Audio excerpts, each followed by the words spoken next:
Salam sejahtera untuk kita semua. Di video ini kita akan membahas materi tentang ruang lingkup kimia, ya. Jadi waktu kita di SMP kita mengenal yang namanya suatu mata pelajaran yaitu IPA atau ilmu pengetahuan alam, ya.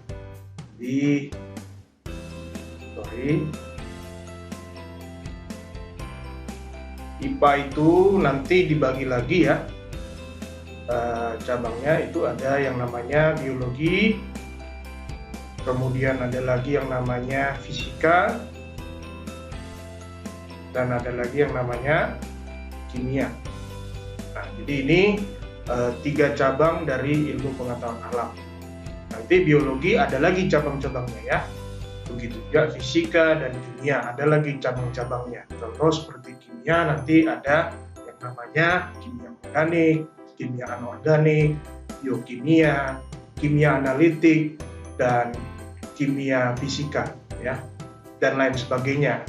Nah, sekarang apa sih yang membedakan dari ketiga cabang ilmu IPA ini? Nah, secara umum untuk biologi itu titik beratnya, titik fokusnya itu bercerita tentang makhluk hidup, ya, makhluk hidup, ya, mulai dari bagaimana cara berkembang biaknya, ya, bagaimana cara bertumbuh dan berkembangnya, sistem pencernaannya dan lain sebagainya. Makhluk hidup itu mencakup manusia, hewan dan tumbuhan, ya. Nah, kalau fisika itu titik berat fokusnya itu berada pada kajian zat ya, atau benda, atau lebih spesifik lagi bahasanya yaitu materi. Nah, kemudian untuk kimia ya, itu titik fokusnya itu mengkaji tentang materi juga. Nah, sama seperti fisika, cuman ada yang membedakannya ya tentunya. Nah, kalau untuk fisika itu yang ditinjau itu ya dari geraknya, dari perilakunya, dari energinya, dan dari segi gayanya, ya. Nah, nanti kita lihat ya materi itu apa. Nah, tapi untuk sekarang kita pakai bahasa ini dulu aja, ya, zat atau benda, ya. Jadi tadi di bidang fisika itu bagaimana benda itu bergerak, perilaku benda tersebut bagaimana, kemudian energi benda tersebut bagaimana. Nah, di kimia itu nanti berceritanya lain dengan fisika, ya. Tapi sebelum jauh kita lebih bahas tentang kimia ini, kita tahu dulu ya materi itu apa. Nah, jadi materi itu ya adalah segala sesuatu.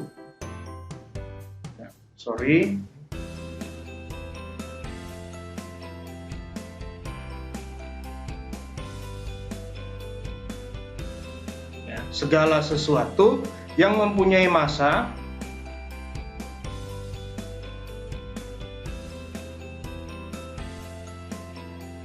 dan menempati ruang.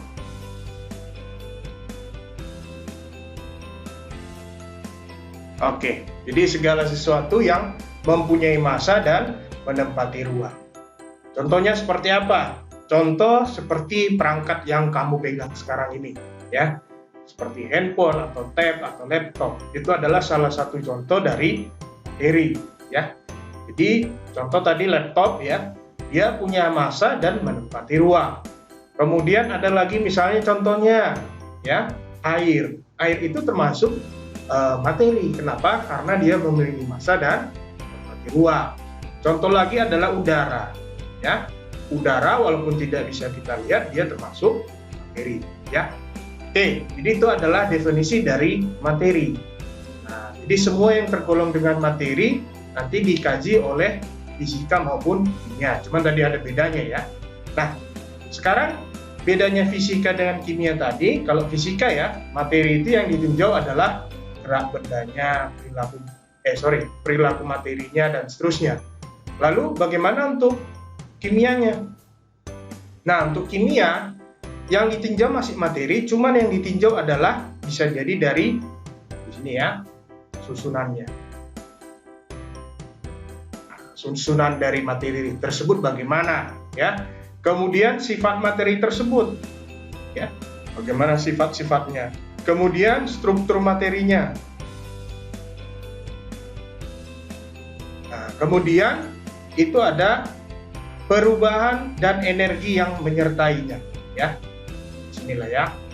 Perubahan dan energi yang menyertainya. Nah, jadi ada susunan materinya itu bagaimana, ya.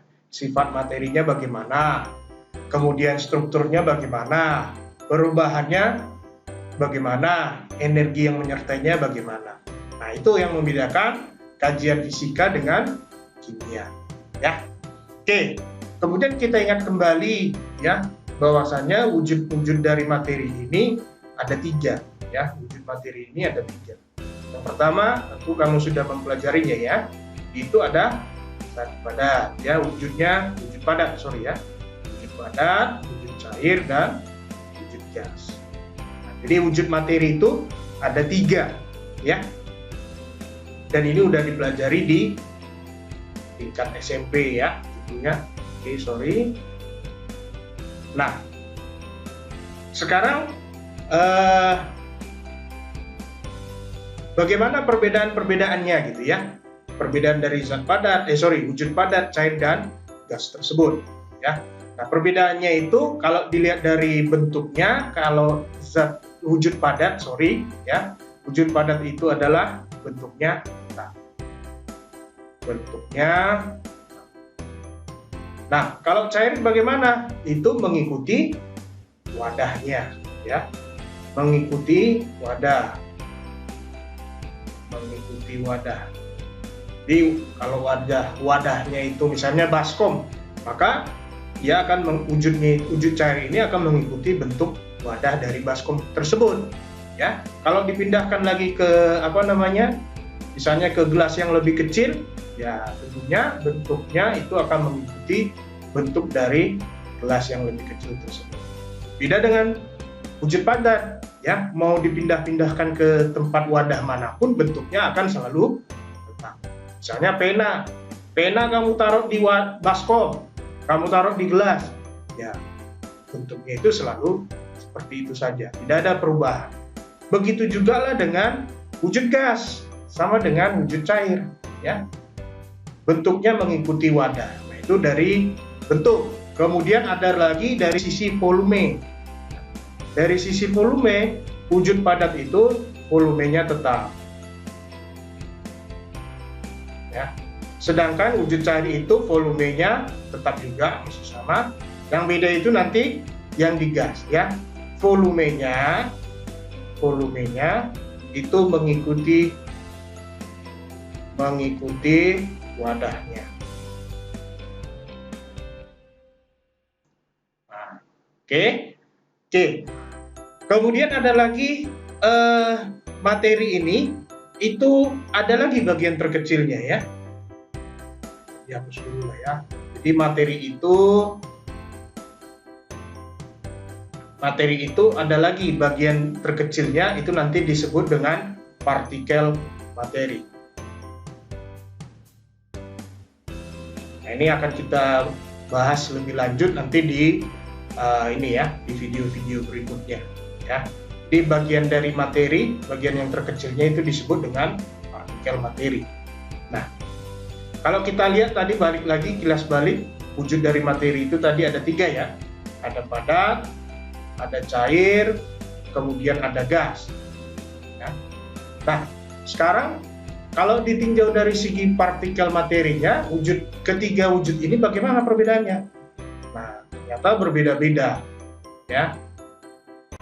Kalau wujud padat itu partikel materinya atau susunan dari materinya itu tersebut sangat padat, ya. Misalnya pena, ya, itu sangat rapat sekali susunan dari partikel-partikel materinya, ya. Kalau dia cair itu agak renggang sedikit daripada wujud padat. Misalnya wujud cair itu misalnya air, maka partikel materinya agak lebih renggang, agak jauh daripada wujud padat. Nah, gas itu lebih renggang lagi dibanding wujud cair, itu sangat renggang sekali, ya. Jadi kerapatan partikelnya itu sangat renggang sekali. Nah, jadi itulah ruang lingkup daripada kimia itu sendiri. Nah, nanti kita akan perdalam lagi materi dari kimia ini ya. Ini sebagai pengantar mula-mula dalam ilmu kimia di tingkat SMA. Terima kasih telah menonton video ini. Sampai jumpa di video-video berikutnya.